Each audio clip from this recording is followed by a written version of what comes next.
What the hell's going on? Please let me know when the season starts and I'll play the other. I thought I left here at the end of the week and I thought things turned to for the better. What did I say? Roller coaster, I baby. said they bought a little time and you got to watch it now and see if they build on it. They didn't. We've got our answer. They didn't. They didn't build on it. It was no sign of any consistency to come. The Bruins are cooked, man. They are cooked in their current form. Not only do they need to fire their coach, they need to blow up the roster in some way.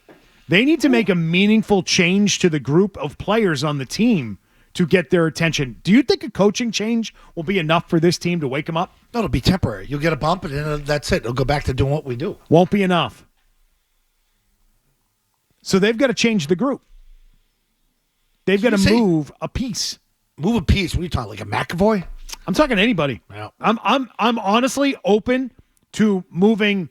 Would you trade Brad Marchand right now? No, I don't think that one works because he's a veteran. He's at the end of his deal, age and all that. That's not the move. Not a good look trade to keep. I just don't think that one works. I don't think that's right. the one that will shake it up enough. Right. No, I think you've got to look at, honestly, I think the only guy I may not move is the guy we're going to talk to 1 o'clock. At 1 o'clock. Yeah. That might be my one protected player for this expansion. This we'll call it an expansion draft. That'd be the one guy I protect because that's elite skill that you can't replace ever, hardly ever. Even with his turnovers, which people are still they're complaining a lot about at the moment. It feels like, especially after getting benched last week in that third period for a bad turnover. That's obviously come into focus again. His turnovers, but he'd be the guy I'd protect in all this. They need it, man. They need something. You weren't satisfied with 0 shots in the third period? How does that happen? What are we talking about here? It's crazy. I don't even know how that happens. How does that happen? That's intent. Like, 0 shots. You have to try to have that happen. 2-2 after 2. Not a single shot taken in the third period. How are you? Are you trying to win 2-2? What are we doing here, guys? Stall tactic modes? Are you killing clock? 0 shots in the third. You lose seconds into overtime to your former goalie that you traded, and then your coach speaks after the game and he talks for 91 seconds. What was that about? That doesn't seem like a crybaby move at all. Maybe it's a cry for help. I don't know what it is. Maybe he wants to be put out of his misery on this team. Maybe he's looking to get fired. I wouldn't hate it if I were him. Get to go home. Not deal with this. By the way, that's the first time they've had 0 shots in a third period since December 21st of 2006 when they went into the third period with a 2-0 lead. Holy moly. Thank you, Kevin Paul DuPont, for that. He writes, 0. Literally nothing to see here, folks. Please wait. Hold my $18 beer while I have a moment. Actually, here, hold both of my $18 beers. What we are seeing right now is getting tough on the eyes, and it's harder to wash down. Oh, this is great. He says, for those of us who have witnessed upward of 2/3 of Bruins hockey history, the good, the godly, the bad, the ugly, this win one, lose one model is taking on the feel of the early and mid-1960s Boston brand. I wasn't around for that.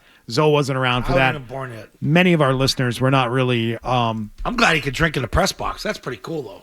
Yeah, around for that. He writes, it's pre-Bobby Orr, pre-Channel 38, pre-Jeremy Jacobs, pre-Jumbotron iteration. And he writes, those were not good times, including a franchise record 8 consecutive playoff DNQs, did not qualify. And so he thinks that this is as bad a brand of hockey as this franchise has seen in 60 years. Wow. That's saying something. That is a big time, major statement about what he thinks. That's, again, one writer's opinion of it, a guy who's watched more Bruins hockey than most of us could ever possibly have and see in our lifetime. But he says this is bad. This is not something that's going to get fixed. He also goes after Charlie McAvoy a little bit. He wants to end McAvoy's role as the point man on the number 1 power play unit. He says, right now, today, Big Mac is a skilled, gifted defenseman, but that gift does not come with the big red bow cloned and spun from the fabric of a shooter's gloves. He just won't fire. Well written. Oh, it's beautiful. It's a scathing, beautiful story on these Boston Bruins. Feels like McAvoy's been under attack here. He says, not to put the unit's failure all on McAvoy, because he could have shot and still not scored, but, well, he did not shoot. Yet again, failure to launch on Charlie McAvoy right now. He said at least twice, maybe 3 times, perhaps 4, the puck came McAvoy's way, and he either gathered it in for a hold or dished it off and was unable to control it. The point is, he consistently opted for the knife instead of the gun. Remember, the guy holding the knife in the gunfight isn't the one left standing when the smoke clears. Isn't this unbelievable? Don't you wish you could write like this? He makes me visualize it. Yes. Yeah. That's pretty good. He says if Monty is going to remain fixed on the 4 forwards, 1D power play approach, it's time for Hampus Lindholm to try the role up top. He says he doesn't have McAvoy's overall game heft, but right now, as opposed to last season, he's more prone to shoot and more prone to score. He already has 3 goals, matching his entire output of last season. So, yeah, the Bruins, they couldn't sustain the success. They're right back to square one. They're not putting it together right now. And so I just look at the front office and say, guys, what are you waiting for? Get to work. This is a front office's role. Yeah. Get to work. Let's go. Let's fix it. Let's fire the coach. Let's get a new coach. Let's make a move. Make it different. You're running into the end of whatever this era was. Hard. You're slamming into the wall. So let's put it in reverse. Back up a little bit. Make some changes.